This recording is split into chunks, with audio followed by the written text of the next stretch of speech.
Hi, this is Alex with Maple Leaf Coffee Roasters in Roselle. I'm here today to talk about a brand new decaf coffee we have from Colombia. Check it out.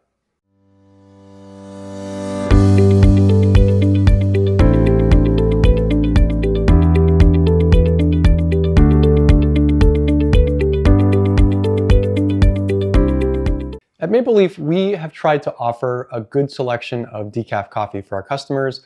It is a very, very difficult coffee to source and to roast and to work with.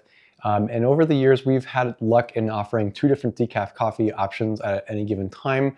I would really like to, in the future, start to offer more than 2 options because this is a market that doesn't have a lot of options to it, and especially not a lot of good options. So I'm really happy whenever we get a new coffee in stock on the decaf side of things, because it does give me another chance to talk about some of the processes and the ways that decaf kind of comes together. And this coffee is replacing one of the Honduran coffees that we've had as a decaf for a while. It's a really good tasting Colombian coffee that uses the ethyl acetate decaffeination process.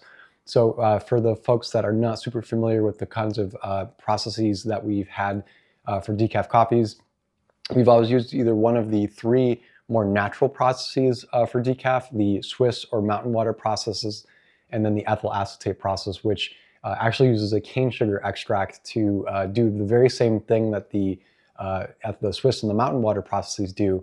Just instead of using just a kind of pure water-based solvent, they use a solvent that uses a cane sugar extract. So it's still one of the natural processes for decaffeinating coffee, not like the methyl chloride processes that are a little more common in the lower grade, cheaper coffees that use some sort of ugly chemical process to remove the caffeine from the coffee. So we have always liked the EA methods because they do produce a kind of cleaner, richer flavor out of these coffees, and they're actually a little bit easier to roast. So some of the reason that decaf coffee is difficult to roast and to roast well revolves around probably 2 big aspects. One is the coffee itself, because it goes through that extra processing step, results in a lighter, more brittle bean. And the way that the coffee takes on heat is really important in the roasting process. So this kind of lighter, more gentle coffee is something that the way that you roast the coffee needs to be recalibrated because it takes on heat in a very different way. So you're dealing with a bean that's a lighter and more brittle representation of the regular caffeinated product. And then the other aspect that's difficult is because the coffee bean, the raw coffee, is actually stained a brown color from the reinfusion of the oils back into it after the decaffeination process, it does lose one of the hints that you get from the roasting process in the appearance. So it becomes a little bit harder to judge the appearance of the coffee as it's going through different phases of the roast process. And that makes it a really challenging thing to roast well. And to roast decaf coffee well, you really do have to kind of take a different approach to it and cut back on some of the intensity of the heat that you would normally throw at a non-caffeinated coffee itself. So the EA coffees are a little bit easier to roast. I always liked kind of working with them a little bit more than the Swiss or the mountain water processes. And this is a really fun Colombian coffee that we have not actually had before for a decaf. We have had some repeated decaf coffees before, but this is a new one for us that we happened to pick up pretty recently, and I'm excited for folks to give it a shot. As far as the taste goes, this is one of those decaf coffees that does have a lot of character and substance to it. I think it's one of the easier ones to mistake maybe for a decaf coffee in the flavor. You're always still going to get a little bit of a different flavor and taste out of a decaf versus a regular.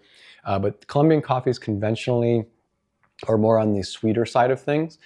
Depending on how they're roasted, sometimes that sweetness can have a little bit of acidity and a little bit of sharpness to it as well.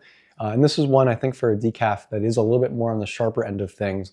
So if you're a decaf drinker that wants a very mellow, easygoing coffee, the alternative option that we have right now, which currently is a Mexican coffee, would probably be the one that you want to go with.